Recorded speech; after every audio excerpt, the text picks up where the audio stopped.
กินจนเมา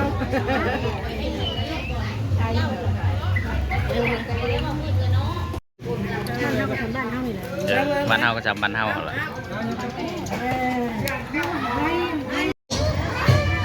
มาแล้ววงดนตรีซาวแปด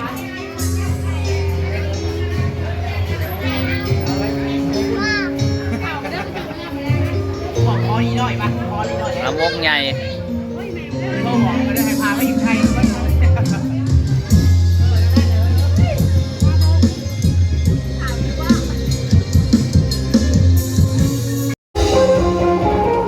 มุนพระเวทเด้อพี่น้องมุนพระเวทวัดดงงอนเนาะวันนี้กับกำลังเขาเจ้ากำลังเกี่ยมออกแห่พระเวทแล้วก็มีการนั่น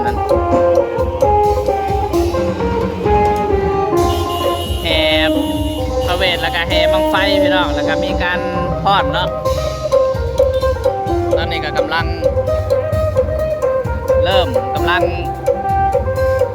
รวบรวมคนอยู่เนาะคนก็กำลังเริ่มมา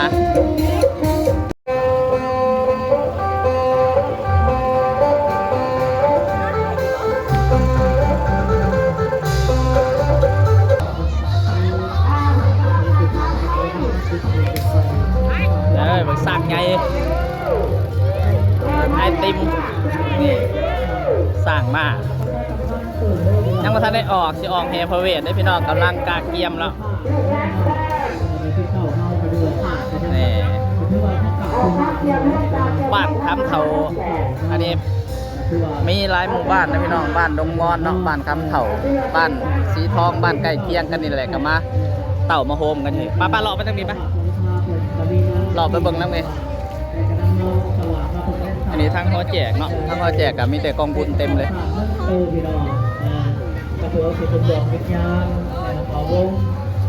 บรรยากาศยามกลางเว้นเนาะผู้ใดที่บ่ได้มาบรรยากาศที่ประมาณนี้เลยพี่น้องแดดในจังหน่อย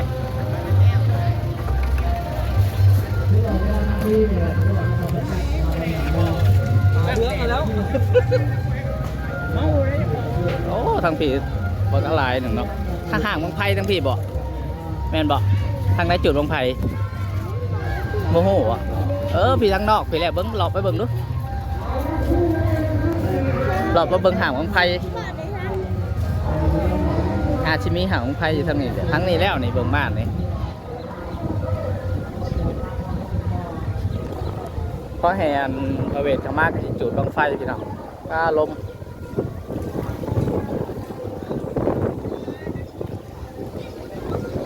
แห้งไงลิอาจจะเป็นวงดนตรีมั้งอยู่ทางนี้ฮะวงดนตรีหรือหางของไฟนี่หางของไฟอันนี้อยู่ที่อันนี้มาแรงไงเบิ่งจุดบังไฟนี่บังไฟได้มาแรงผูกหางบังไฟอยู่นอก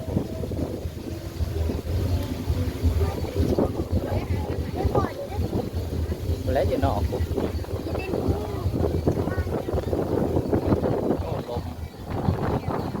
ลมแห้งดีพูดหางของไผ่อยู่ไกลๆนี่เนาะหางของไผ่อยู่ไกลๆนี่โอ้หางของไผ่อันนี้ก็จะเป็นวงดนตรีพี่น้องเมื่อแรกก็จะมีลำวงเนาะนี่หางของไผ่อยู่ผม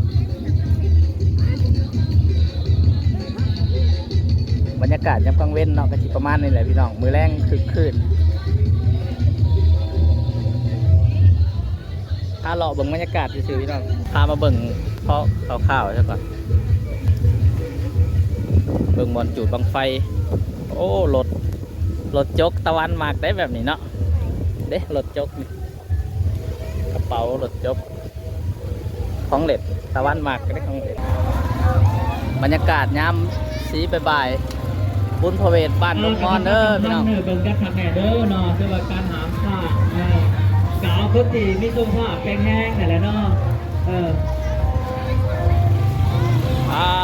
เข้าสี่คนเด้อพี่น้องเด้อเนาะกับประหามใกล้หลายขาใกล้ขามันเนาะเพราะว่าคนมันหลายมันก็เล่นหนักเนาะ คนมาหลายเงินหลายกันเลยนะ ที่ว่าทางวันที่เก้าเกือบโตไปแล้ว ไป นี่ก็มีข้างทางเจ้าภาพเพิ่น เลาะไปเลาะไปไปแวะเขาจะเพื่อนหมดแล้วกันเลย ผมยกมาตู้แล้วจ้าคนไว้เจ้าภาพจะมาหมดมันจะแต่ภาพ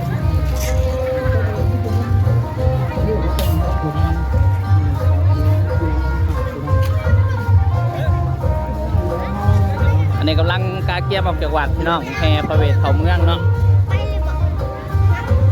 ไปนอกหรือว่าโปรอยากไปกับถ้าเพิ่นแห่เข้ามาเลยจังนะอันกลับมาก็ได้มันแดดได้แหละไปเมื่อไหร่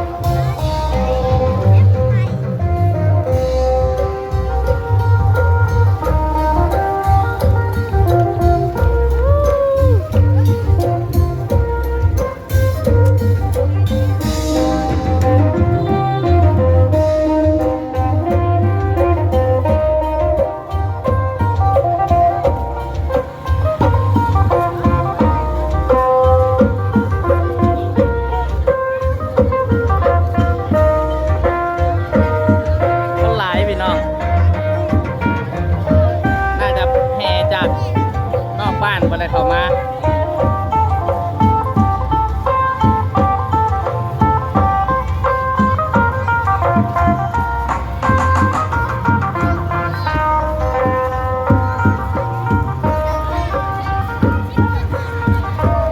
ปิ๊บจะออกไปนอกเลยบ่ฮะหรือว่ารอก่อนใกล้เติบได้พี่น้องไอ้บอลออกไปกันเนาะตอนนี้ขบวนกับกำลังเคลื่อนพี่น้อง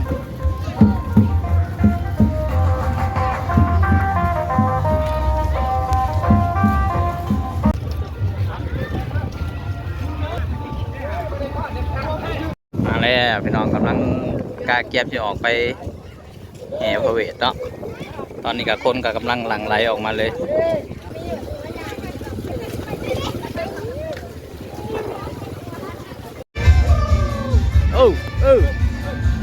เดี๋ยวเอาขวดหนึ่งขวดเดียวก็ได้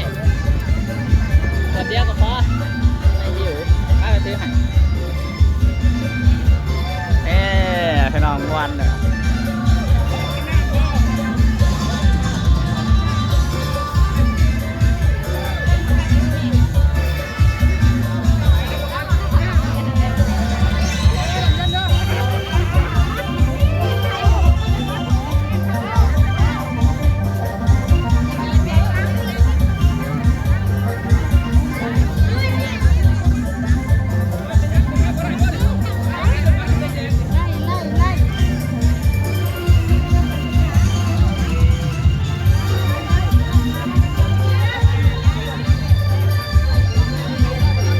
ขายน้ำไม่น้องบอลในเรือนนี่เป็นขายน้ำ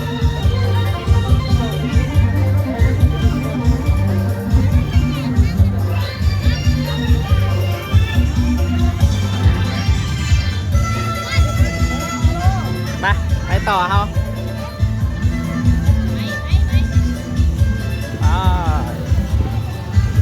ออกไปแห่พระเวทเข้าเมืองพี่น้องอันนี้เป็นงานบุญพระเวทเนาะบ้านก็เจ้าใหญ่เลยพี่น้องเลยม้อมกับมาได้มาจากเถื่อพี่น้องวันนี้มาก็ถือโอกาสเลยเนาะเก็บภาพบรรยากาศให้ได้เบิ่งคนหลายตะวันบุญพระเวทก็คือบุญประจำปีนะพี่น้องเนาะบางอันนี้อยู่ที่บ้านดงม่อนพี่น้องเมืองอันนั้นจับพรแขวงสวรรณเขตเนาะหลายๆคนกับอาซีหูเนาะหลายๆคนกับอาซีบอเคยได้มาหรือว่าหลายๆคนกับ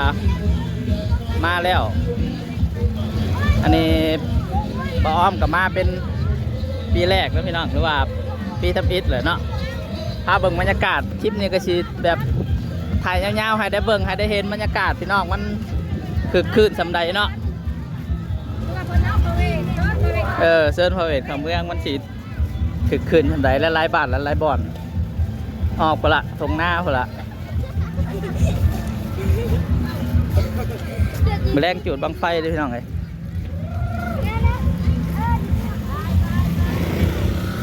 หลายๆบ้านก็มาพี่น้องก็เจ้าขี่รถจักรมาเนาะหลายๆคนก็อาจจะบ่ท่านได้เคยได้เห็นเนาะ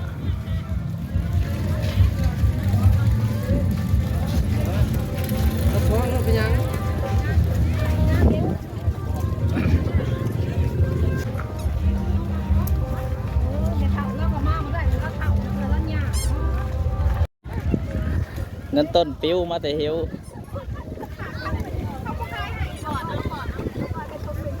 เอาอยู่หงเฮียนเลยพี่น้องนี่อันนี้ก็ฮอดบอดแล้วเนาะอันนี้ก็น่าจะประมาณนั้นบ่ายโมงกว่า